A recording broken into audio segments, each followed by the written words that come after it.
بسم اللہ الرحمن الرحیم اللہم صلی علی سیدنا و مولانا محمد وعلی آل سیدنا و مولانا محمد مبارک وسلم صلی علیہ۔ اس وقت دو تین باتیں دنیا کے بدلتے حالات کو سامنے رکھ کر، خصوصاً طالبان کی فتح کو، جو صرف طالبان کی فتح نہیں، اسلام کی فتح ہے، ہر مسلمان کی فتح ہے، اور یوں فتح ہے جیسے غزوہ احزاب، غزوہ خندق میں مسلمانوں کی فتح تھی کہ پوری دنیا کا اس وقت کا کفر یلغار کر کے مدینہ طیبہ پر حملہ آور ہوا تھا۔ رسول اللہ صلی اللہ علیہ وسلم نے اپنے نہتے صحابہ کرام، جن کے پاس صرف ایمان کا اسلحہ، یقین کی دولت تھی، ان کے ساتھ مل کر کے اس وقت کے کفر کو بھاگنے پر مجبور کیا تھا، ناکام اور نامراد۔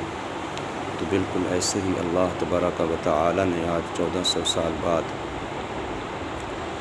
نیٹو کی شکل میں پوری دنیا کا کفر، جو افغانستان کی عمارت اسلامیہ پر چر دوڑا تھا، اپنے جھوٹے اور گندی ذہنیت کو بہانہ بنا کر کے 19 سالوں کی خاک چھاننے کے بعد اپنی ساری حکومت، ساری دولت، ساری افرادی قوت کے باوجود ناکام ہو کر کے واپس لوٹا، مقروض ہو کر کے واپس لوٹا۔ اب اس صورتحال کے تناظر میں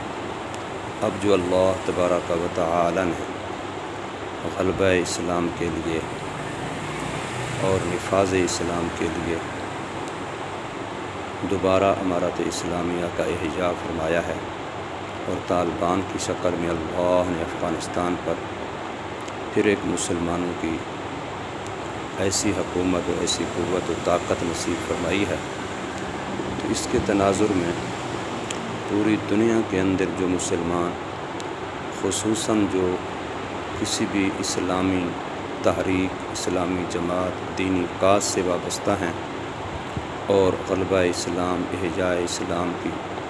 کسی نہ کسی بھی تحریک یا جماعت یا گروہ میں شامل ہو کے کام کر رہے ہیں، ان کے لیے ایک سبق ہے کہ وہ اسباب اور مادیت سے نکلیں، اسباب اور مادیت سے نکلیں، طالبان والا طرز عمل اختیار کریں، اور ایک اجتماعی طور پر پوری دنیا کے اندر مسلمانوں کا ایک امیر اور غلبہ اسلام کے لیے ایک بین الاقوامی طور پر ایک فورم اور احیاء اسلام، اسلام کی نشاط ثانیہ کا فورم ہو، اور اس کی قیادت ایسے لوگوں کو دی جائے جو طالبان جیسے ہیں، اور پھر اس کے لیے وہ اپنی جو مذہبی طور پر مسلمانوں کے اندر فرقہ پرستی ہے، گروہ بندی ہے، جس کو بھی خیر بات کہیں، طالبان افغانستان میں ہیں، وہاں کوئی دیوبندیت کے محتاج جو اندر میں گروہ ہیں، بریلویت ہے، اہل حدیث ہیں، فلاں فلاں، اس نام کی کوئی چیز نہیں ہے، بلکہ بس مسلمان ہیں، طالبان ہیں، مسلمان ہیں۔ تو اس لحاظ سے انہوں نے کام کیا، تو اللہ پاک نے ان کی کامیابی اور ان کی کامرانی بغیر مادی اسباب کے، بظاہر ایک فقیرانہ انداز میں، بظاہر ایک مادیت سے خالی دنیا میں رہتے ہوئے، لیکن اللہ نے ان کو قید و بند کی صعوبتوں سے، جیلوں سے نکال کے ایوان اقتدار میں بٹھایا، پہنچایا۔ تو اللہ تعالیٰ کی اس مدد و نصرت اور اس غیبی نظام کو دیکھ کر کے جتنے بھی مسلمان، خصوصاً دینی تحریکوں کے قائدین، دینی جماعتوں کے سرکردہ، سرآوردہ افراد،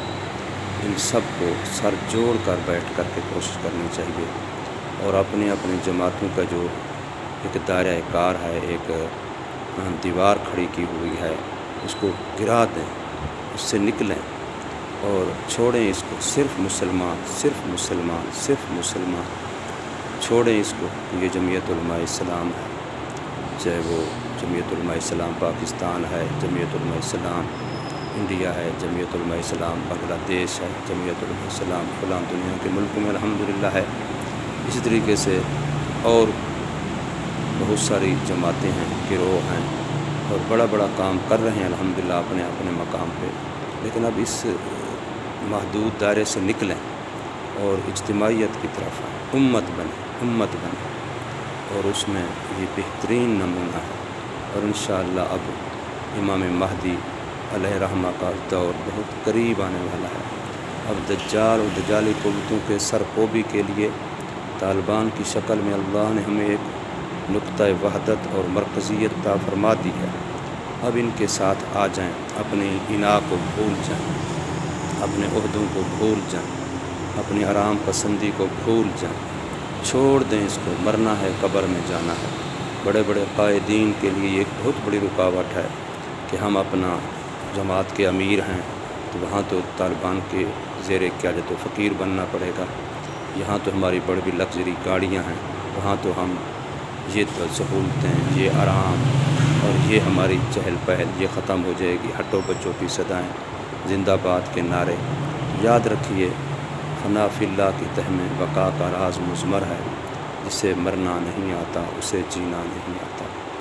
دانا خاک میں مل کر گلے گلزار بنتا ہے. تو اگر دنیا میں کچھ بن کے قبر میں جانا ہے اور کچھ بن کے جائیں گے تب کام آئے گا. پھر خدا کے لیے اس قول سے نکلیں اور دانشوروں کی باتوں کو سمجھیں، قرآن و حدیث کے مطالعے کو سمجھیں اور ان گروہوں سے اس محدود دائروں سے نکلیں، اپنے اناد سے نکلیں، مفادات کو پھینک دیں، مفادات سے نکلیں، مادیت کو پھینک دیں، اس پر ہزار بار لعنت بھیجیں اور پھر آئیں اس توکل پر، اس یقین پر. پاؤں میں جوتا نہیں ہے، جسم پر کپڑے وہ ہیں جو ہفتہ ہفتہ ڈیڑھ ہفتے سے دھلے نہیں ہیں، پگڑیاں ہیں جو لگتا ہے کہ مہینہ نہیں دھلی ہیں، اور بالوں میں کنگھا پتہ نہیں کب کیا ہے، غسل کس انداز کا ہے. اور اسی طریقے سے کھانے میں دیکھیں روٹی کو پانی میں بھگو کے کھا رہے ہیں، کس سادے انداز سے. لیکن آج دنیا کے کفر کو وہ تگنی کا ناچ نچوایا ہے کہ انشاءاللہ وہ اپنی اگلی پچھلی نسلوں کو بتاتے جائیں گے کہ ایمان والوں سے نہ ٹکرانا، مادیت روحانیت سے جب بھی ٹکرائی تو پاش پاش ہوئی. اللہ تبارک و تعالی ہمیں اس طرح سے چلنے کی کرنے کی توفیق دے. چھوٹا منہ بڑی بات. میں یہ بات اپنے اس میں کبھی نہیں سمجھتا کہ میں اتنے سب دنیا کے مسلمانوں کو، قیادت کو، بڑوں کو یہ مشورہ دے سکوں. لیکن دل کا ایک دکھ ہے، درد ہے جو میں نے ظاہر کر دیا ہے. اللہ تبارک و تعالی مجھے بھی اس قافلے میں شامل فرمائے جیسے یوسف علیہ السلام کے لیے گویا وہ لوگ بھی خریدار بن کے آئے کھڑے تھے جن کو یقین تھا کہ ہم خرید نہیں سکتے، لیکن خریداروں میں نام شامل کروا رہے تھے. تو انگلی کٹا کے شہیدوں میں نام لکھوانے کے لیے میں نے یہ بات کی ہے. اللہ تبارک و تعالی ہماری قیادت کو، مسلمانوں کی جو کریم ہے، مسلمانوں کا جو مکھن ہے، مسلمانوں کے جو نچوڑ ہے وہ توفیق دے کہ پوری امت کو ایک جھنڈے تلے اور ایک امیر کی قیادت میں اللہ پاک مجتمع اور منظم فرما دے. السلام علیکم ورحمۃ اللہ وبرکاتہ.